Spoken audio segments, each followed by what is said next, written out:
there's a lot of truth. They did a lot of things wrong, but in their own minds, they were English people. And in England, what you found buried in the ground by English law, what's buried in the ground, and in fact this is true in America nowadays, what you dig up out of the ground is yours. Wow, I didn't know that. So they didn't believe they were stealing, and they tried to explain it, and we believe that the man called Tisquantum, or Squanto, we believe that he explained... The chief was Massasoit. The king, or the man they called Sechem, or Sakima, the king was Massasoit. Tisquantum, or Squanto, was a high-ranking man who served the king. And Tisquantum, we believe, helped to explain, so that Governor Carver was able to sit down with a man he called the Indian king and explain to the king through Tisquantum's translation, I'm sorry, we didn't know the corn belonged to someone. Well, really? You didn't think that somebody had buried that corn? But that's what he said.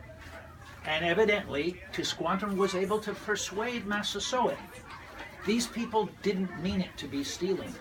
And they're willing to pay back to any man that had loss. The Pilgrims would pay them back in English goods, which maybe some of the natives would have said, I'd rather have the corn. And I would have rather had the corn last winter when I was hungry. But the English were saying, we didn't know, we just arrived. We saw a place where the ground had been dug up. We thought, what's that? We dug it up, we found the corn, we took it. Finding and taking, that's not the same as stealing, is it? So it depends whose eyes you're looking through. And what we think is most important is both from the eyes of the Wampanoag and the Pilgrims back in those early years, there were a lot of reasons for them to get along together. A lot of reasons for them to maybe be friends. But it's not quite like us being friends. You know why Although maybe sometimes it is. But you know why Squanto knew English? Because he was sold into slavery. And so he learned Squanto was a Native American that was sold into slavery. Then he got released from slavery, came all the way back. How did he? I'm not sure how. Do you know how he got? Some people think he might have run away. So, and he Historians argue about that. But it's very important that Tisquantum, and incidentally, we like to remind people, Edward Winslow, who was the colonist that spent most time with native people. Winslow learned their language. Winslow learned their names. Winslow was very careful. He wrote our best sources about the Wampanoag. And he never once wrote the name Squanto. He wrote the name more than 30 times in his different writings, every time Tisquantum. And we believe Winslow would say, if he came walking in the door, if he was still alive, and you asked him, Tisquantum was that man's name. Squanto was a nickname given to him when he was a slave in England by people who didn't care, didn't take the time to learn how to say his name properly. And you don't call a man by a nickname unless you know him well, and he gives you leave.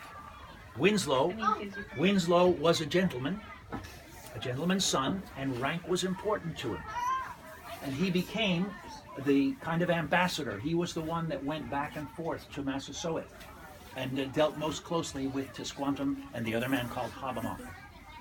So we think Edward Winslow is a very important man if you're interested in seeing how people saw things back then. You might want to read some of Winslow's writings, but there's a lot of other books also about the differences between the native people and the colonists. And not only the English colonists, there's the French colonists and the Spanish colonists. And basically you got to face the fact that when you are a colonist, you're kind of coming into someone else's land, and you're kind of saying, we want to stay. We want to make a colony. And sometimes you might come and you might say, is it okay? And can we get along? And that's what we believe the Pilgrims did. And it worked for a while. But some people came to Boston. You've all heard of Boston, Massachusetts? Yeah. And you know, they're sometimes also called Pilgrims or Puritans.